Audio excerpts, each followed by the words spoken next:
নমস্কার, কৃষ্ণকথাতে আপনাদের সবাইকে স্বাগত। আজকের এই ভিডিওতে একটি অত্যন্ত গুরুত্বপূর্ণ মন্ত্রের বিষয়ে আলোচনা করা হবে। যে মন্ত্রটি নিয়মিত জপ করলে আমরা সকল দুঃখ কষ্ট থেকে মুক্তি লাভ করতে পারবো। যে মন্ত্র জপ করলে কোনো নেতিবাচক শক্তি আমাদের স্পর্শ করতে পারবে না। যে মন্ত্র নিয়মিত জপ করলে স্বয়ং শ্রীকৃষ্ণের কৃপা আমরা অর্জন করতে পারবো। চলুন তাহলে ভিডিওটি শুরু করার পূর্বে একটা ছোট্ট কাহিনী আপনাদের সাথে শেয়ার করা যাক। একবার নারদ ঋষি তার আরাধ্য ভগবান নারায়ণকে জিজ্ঞাসা করলেন, প্রভু, এই মন্ত্র জপ করলে কি ফল লাভ হয়? ভগবান নারায়ণ একটু হেসে নারদ মুনিকে বললেন, নারদ, তুমি পৃথিবীতে গিয়ে যাকে সবার প্রথমে দেখবে তাকে এই প্রশ্নটি করবে।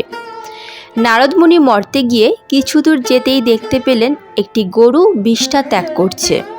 তার মধ্যে একটি কৃমি লাফাচ্ছে।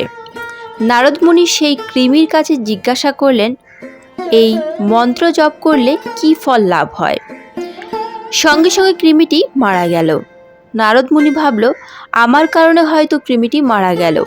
তিনি আবার বৈকুণ্ঠে ফিরে গেলেন। ফিরে গিয়ে সব জানালেন ভগবান নারায়ণকে।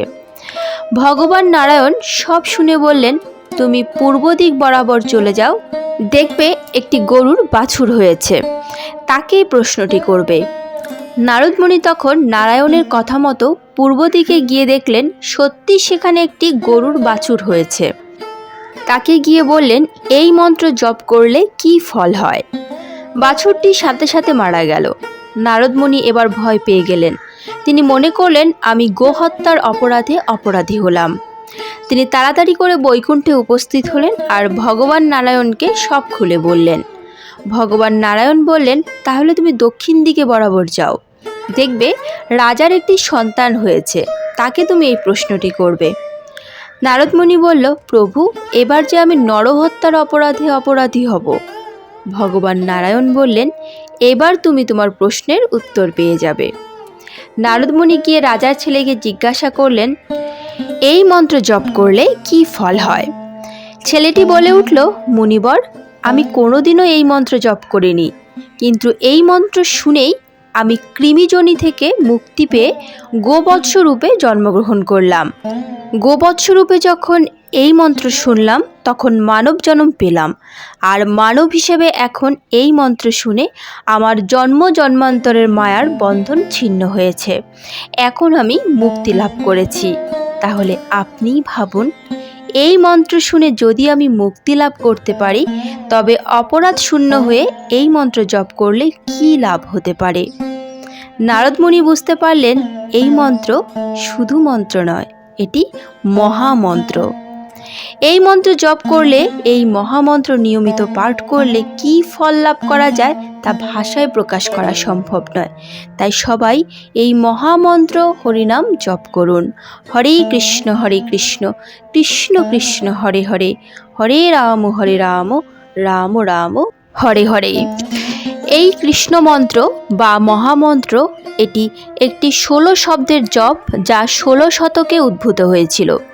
এটি একটি শক্তিশালী মন্ত্র যা যে কোনো সময় জপ করা যেতে পারে এবং এটি আমাদের মনকে বস্তুগত চেতনা থেকে মুক্ত করার এবং কৃষ্ণের ঐশ্বরিক শক্তির সাথে সংযুক্ত করার ক্ষমতার জন্য পরিচিত, যা আমাদের অনুভূতিকে, আমাদের চিন্তাধারাকে এবং আমাদের সমস্ত রকম অভাব থেকে সরিয়ে আমাদেরকে স্বয়ং সম্পূর্ণ করে। এই মহামন্ত্র জপ করার নির্দিষ্ট নিয়ম। হরে কৃষ্ণ মহামন্ত্র জপ করার কোনো সময় হয় না, তবে একটি আদর্শ সময় বলা যায় ব্রাহ্ম মুহূর্ত। ব্রাহ্ম মুহূর্ত কি? যা সূর্যোদয়ের প্রায় 1.5 ঘন্টা আগে। এই সময়টি অত্যন্ত শুভ। এই সময় পরিবেশ বিশুদ্ধ এবং শান্ত থাকে। এটি ধ্যান এবং জপ করার জন্য একটি আদর্শ সময়। এই মহামন্ত্র কিভাবে জপ করবেন? এই কলিযুগে মহামন্ত্র জপ কীর্তন করাই মুক্তির সব থেকে সহজ পন্থা। জপ অনেকভাবেই করা যায়। কেউ মনে মনে করে, আবার কেউ শব্দ করে করে। শব্দ তৈরি করে নাম জপ করলে দুটি কাজ হয়। প্রথমত, এই মহামন্ত্র বারবার আপনার কান দিয়ে প্রবেশ করছে, আর দ্বিতীয়ত, বাইরের কোনো শব্দ আপনার জপে বিঘ্ন ঘটাতে অসমর্থ। শ্রবণ করে জপ করাই হচ্ছে শ্রীকৃষ্ণের প্রতি মতি স্থির করার মূল পন্থা। আমরা যখন জপ করব তখন আমাদেরকে শুধু শব্দ তরঙ্গগুলো শ্রবণ করতে হবে।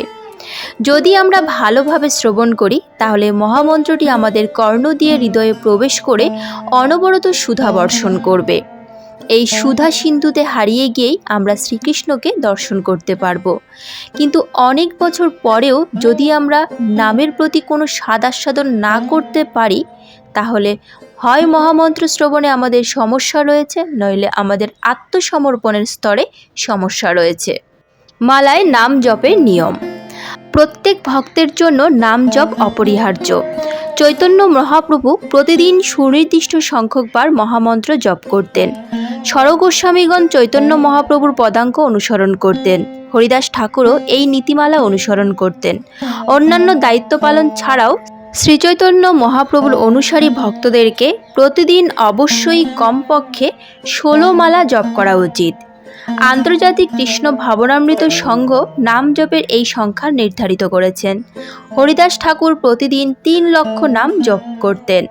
16 মালা জপ করলে প্রায় 28,000 নাম জপ করা হয়। হরিদাস ঠাকুর অথবা অন্যান্য গোস্বামীদের অনুকরণ করার দরকার নেই, তবে প্রতিদিন সুনির্দিষ্ট সংখ্যকবার নাম জপ প্রত্যেক ভক্তের অবশ্য কর্তব্য। প্রতিদিন কমপক্ষে আমাদের 16 মালা জপ করতেই হবে। যদি কেউ শ্রীকৃষ্ণকে মনে রাখতে চায় এবং ভুলে যেতে না চায়, তবে প্রতিদিন নাম জপ একান্তভাবেই প্রয়োজন। সকল বাধ্যবাধকতার মধ্যে কমপক্ষে প্রতিদিন 16 মালা নাম জপ সংক্রান্ত গুরুর আদেশ সবচেয়ে গুরুত্বপূর্ণ। জপের সাথে উপর নিচে 2 ওষ্ঠ এবং জিহ্বার ক্রিয়া গুরুত্বপূর্ণ।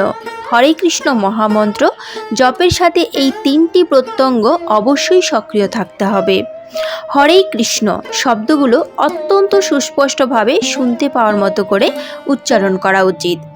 কোনো কোনো সময় কেউ কেউ ওষ্ঠদ্বয় ও জিহ্বার সাহায্যে সঠিক উচ্চারণে জপ করার পরিবর্তে কোনো মতে একটা যান্ত্রিক শব্দ মুখ দিয়ে বের করে।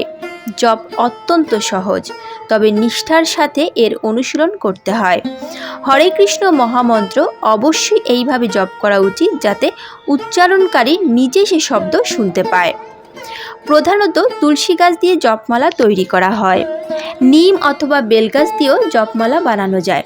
ডান হাতে ধরে জপ করতে হয়।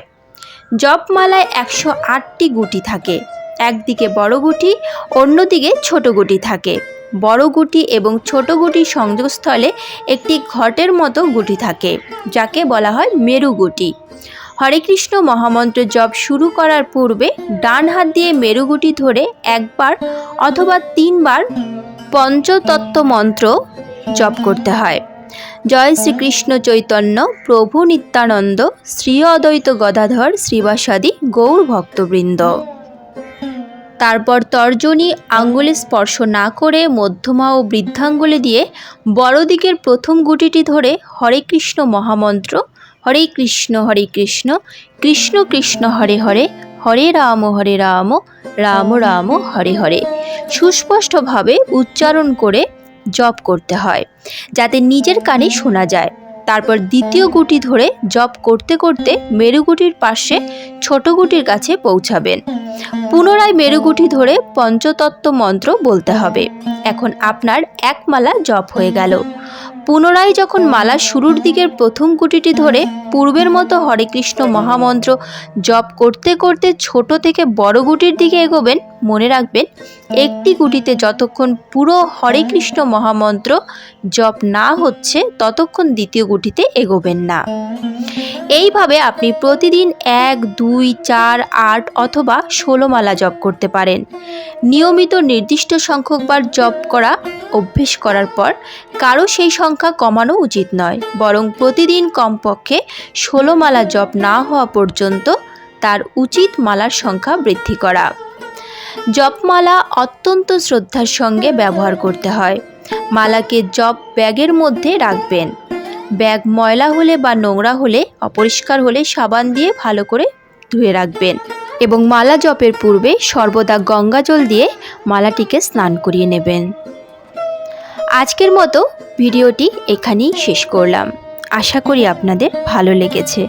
যদি ভালো লেগে থাকে তাহলে অবশ্যই একটি লাইক করবেন। যদি রাধা মাধবের পরম ভক্ত হন তাহলে কমেন্টে রাধা মাধবের জয়গান করতে ভুলবেন না যেন। এভাবে বিভিন্ন ধর্মীয় ভিডিও পেতে এবং নিয়মিত গীতা পাঠ শুনতে চ্যানেলটিকে অবশ্যই সাবস্ক্রাইব করবেন। আজ তাহলে এ পর্যন্তই, দেখা হচ্ছে পরবর্তী ভিডিওতে। ভালো থাকবেন, সুস্থ থাকবেন। রাধে রাধে।